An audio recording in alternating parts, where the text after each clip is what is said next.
Lance, sum that one up for us. I've just said to the players after the game, obviously hugely disappointed to lose the game, but actually the way we've gone about the 95, 96 minutes is actually, I think it's progression.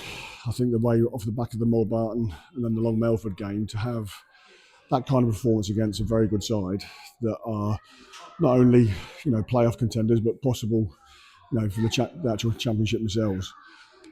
It's just understanding, like when you're 2-0 up at half time, we go 15 minutes without conceding. And then for me, the handball that wasn't given, I think it's a poor, if that is the rule, come off his knee, and because it's in his hand, it doesn't matter.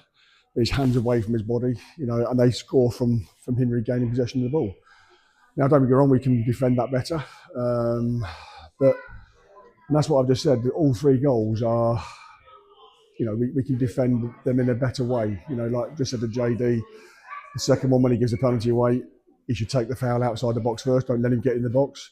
And the third one, we should clear our lines better. And it's just a combination of poor goals given to us, a refereeing decision that has hurt us, which puts them back in the game. Because I think for 55, 60 minutes, we're comfortable. And we were so good first half, we were so much on the front foot, that to come away with nothing is a little bit gut-wrenching. It clicked in the first half, but what unclicked it in the second half, do you think? Well, you know that Walsham were going to come and have a go because obviously they're 2-0 down at half time and they had possession in that first half, but they lacked a bit of quality. Like I say, I think, I don't, anybody that's watched the game today, if they understand the game, that the lads have worn that badge today with pride. They've gone about it in the right manner. They haven't given up.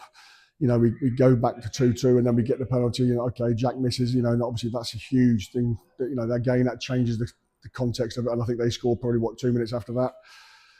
So the game had everything for the neutral. But I think, I don't think anything really went badly wrong for us as such. I think we just stopped in that first half where we were getting balls into wide areas, in behind. Ollie Ward was a constant threat first half. And obviously Ryan Sharman, being the poacher kind of goal scorer that he is, tucked away his 2 goals. Obviously if he's on the pitch for the hat-trick, you'd put money on him to get that. It's just unfortunate. You have to make changes because obviously Ryan's been ill, which people won't know.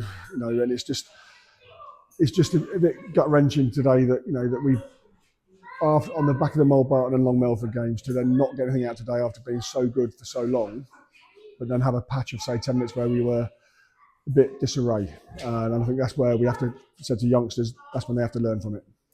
James Dunn came off injured, then came back on. He finished the game, but he come off looked like he was limping. Is he all right? Yeah, JD's fine. I said to him at half time, I said, JD, I thought he was magnificent first half for a 19-year-old boy that's new to this level of football. I thought he was exceptional, and this is where I say go back to the learning curve. So he'll be fine, but it's his mental kind of state where he can take the positives from that first half and most of the game, but then that sort of 10 minutes where we get caught out, and he has to understand that. This is where you'll find out if these players can progress, and I'm sure JD will, because I think he's got a huge kind of career in front of him, because I think he's got everything that he should have. He's 6'3", 6'4", he's strong. So I mean, his ankle today is fine. It's just obviously, I suppose it's part and parcel of the emotional roller coaster that happened in that second half. We're back at the JML then next week. Can I get a preview on that game from you? Yeah, I mean, like I said to the players, we have to go again next week against Hadleigh, and hopefully put in a performance like we've done again the last 3 games, really, because we've been consistently quite good over the last 3 games.